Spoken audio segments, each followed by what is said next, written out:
So today we're going to be servicing. We're going to go through step by step on how to service your 1997 60 horsepower Yamaha. We're going to go into detail from how to change your water pump impeller to how to grease everything, how to change your gear oil, and how to grease your prop and be ready for the 2024 season. So you have your 4 bolts. After you have your lower unit out and on perfectly on a stand, you take your 4 bolts right here. They're 12 millimeter bolts. Take your impact.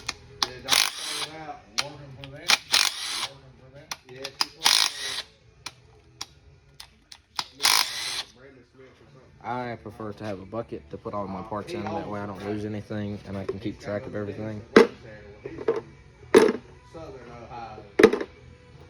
then you're going to take your straight bit screwdriver. Come over here. And you're going to pry up on this little housing right here. See? This comes up. And then you pull this up. And take a screwdriver.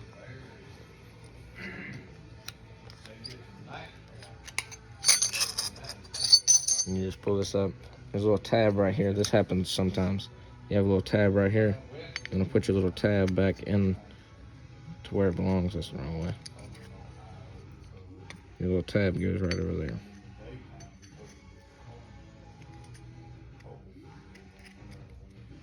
So you got that back in there. Make sure it's flush. Put that in your bucket. Then you take your screwdriver and stick it underneath your water pump. Stick it underneath the water pump. That way you can see, or not that way you can see, that way you can pry it up a little bit. And after you get it pried up, you slide your water pump off your shaft. This happens to be the reason they recommend to replace water pumps is because they're just nothing but a rubber impeller and rubber dry rots over time. So they recommend to replace these every 2 to 3 years. So this 60 horsepower Yamaha takes an 18-3069 Sierra. So you pull your water pump out. We'll just push that right there. You have your keyway to line up with this keyway right here. There's a keyway right there, and then your water pump has a groove in it to line up with it. So mine happens to be level with this fin. So what I do is I take my, see, we got a little mark right there. But I put my fingers on this fin right here. I hold on to it, and I'll slide it down to where I can see the cotter or the keyway right there. I know what fin it's on, and then you just push down.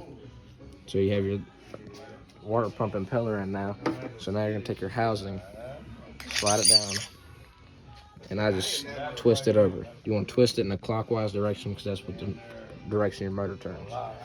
And then you take your 4 bolts that you had. Come over here.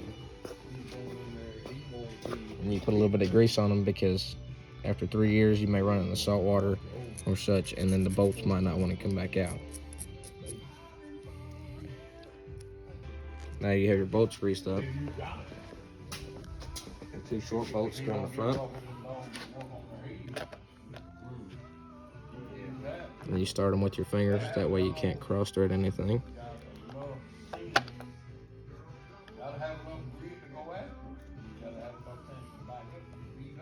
And your washer's made to sit down in your impeller housing.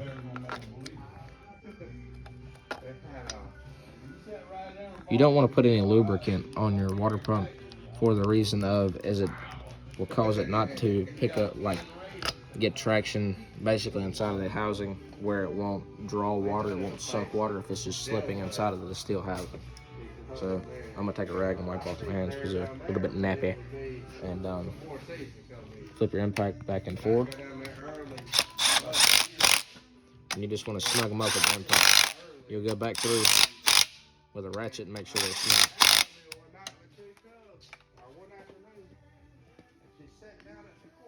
Got my ratchet.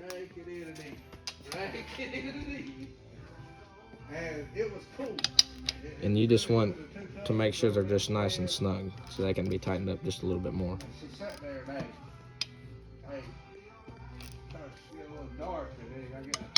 You don't want them too tight where they'll break off, but you want them snug enough to where they're not going to back out, because you're going to have a little bit of vibration with your shaft spinning. At high RPMs, the shaft will be spinning at anywhere from 800 to 6,000 RPMs, which means revolution per minute.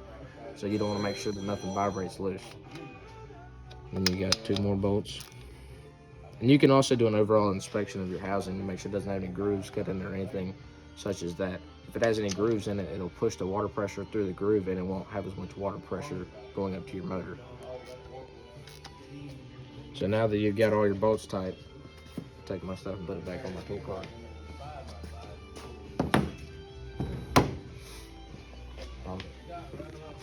You're going to take a little bit of grease, as such, on your finger, and you're going to wipe on these splines.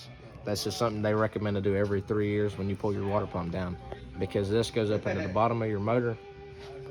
This goes up into the bottom of your engine, that's why it's fine to turn it, look at everything. And if you don't pull this off every 5 years, let's say you're running salt water, which can really take a toll on a motor, it can actually corrode and rust these splines into the bottom of your engine, and then you can't get your lower unit off or your engine off, either or. Then you take a little bit more and wipe on your shifter back here. Just that way your shifter comes loose and you don't have to worry about any problems with it. And you wipe your grease back off your finger. I'm trying to walk like with purpose walk. So, next we're going to grease your prop. You're going to need a pair of side cutters and a adjustment wrench. So you're going to take this cutter key. I've already got mine bent. You're going to take this cutter key right here and bend it straight to where you can pull it up. I've already bent mine because I've already had it apart, but you just pull that right out like that, throw it in the bucket. You might have to have a new replacement for that. And then you take your crescent wrench and break this nut loose. Take your nut off. Throw it back. Washer. Throw it back. Guess I didn't throw that one in the bucket in time. Then you're going to pull your prop right off. I've already greased mine, but then you're just going to pull this spacer off to right here. Take you some grease on your finger and wipe all behind this, all in this area right here. And you're going to slide your spacer back on, grease this shaft right here like we greased the one up top.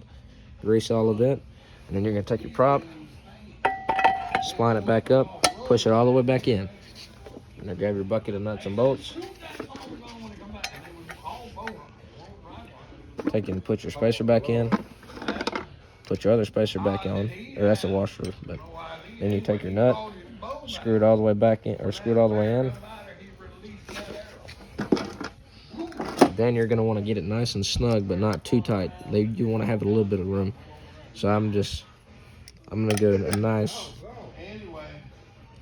little amount. I'm going to go to the next. You got to line this hole up right here. You got to line this hole up right here with one of the slots in your nut. So I'm going to go to the next one. So right there. And then I'm going to take my cotter key, or cotter pin. I'm going to slide it down in there. And I'm going to take my pair of side cutters and bend it. I like to bend mine all the way around. You're bending this to keep your nut from backing out.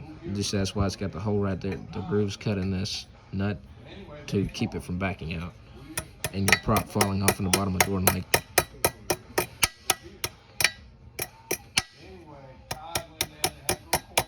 Right there. So you're going to take I have a number 3 straight bit screwdriver that you're going to take. You have 2 plugs right here, oil level and oil drain. It doesn't say oil drain down here, but you have 1 plug right here. You're going to take it out. I've already drained the grill out of mine, and there's going to be a little bit come out, but you're just going to, and then you're going to come up here to your top plug. It works off, it's basically right now it's not getting any air if you're draining yours.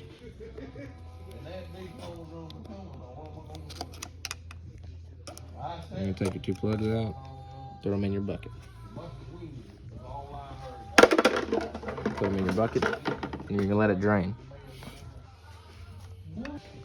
So you have 2 plugs, or 2 gaskets, felt gaskets on each one of your plugs. I've already taken one of them off, so I'm just gonna take that.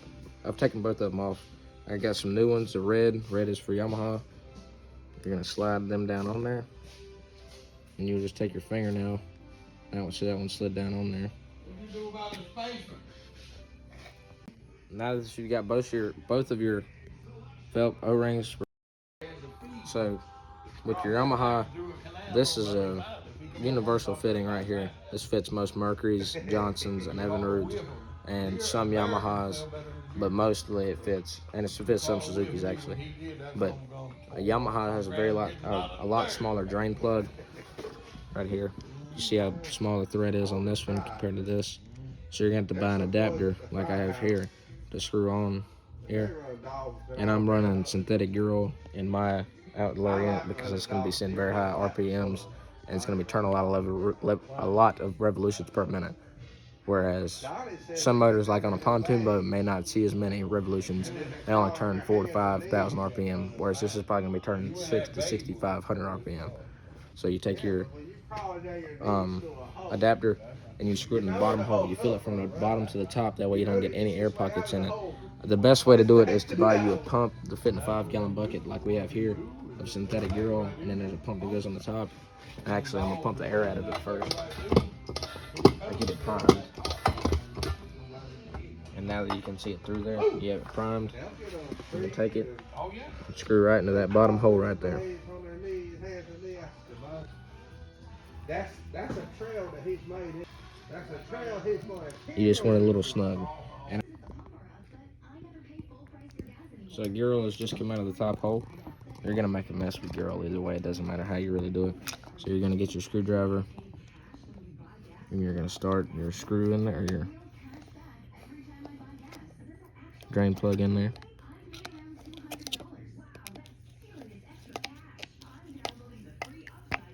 Tighten it up. I gotta get a rag and wipe off. So you're gonna make sure you have this. Get a couple ugga-duggas on there. Dugga, yep. That's nice and German torque spec Guten tight. And so now you're gonna come down here to your bottom plug, where you have your bottom plug.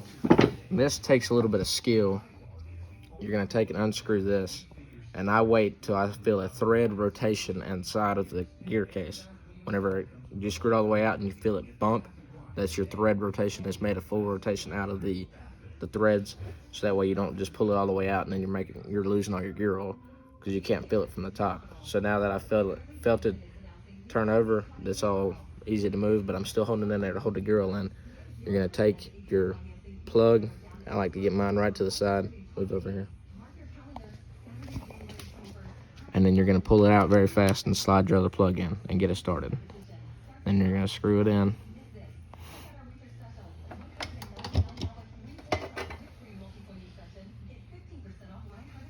Then take your screwdriver. I like to wrap mine in a rag because you can get a better grip of it, and tighten it up and give it 2 good ugga-duggas.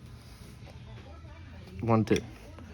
Then you're gonna take your rag, and I just take any ordinary rag and wipe off the excess gear oil on top and on the bottom, or up on the bottom and on the top. So now you've completely serviced your 60 horsepower Yamaha lower unit, from water pump to gear oil to greasing everything and making sure that you're good for you want to change your gear oil about every year, but you're good with water pump and having to pull it off. You can change your gear oil while it's on the boat itself or motor itself, but the water pump, you have to pull all of this back apart to change the water pump for another 3 years. So you're good to ride for another year.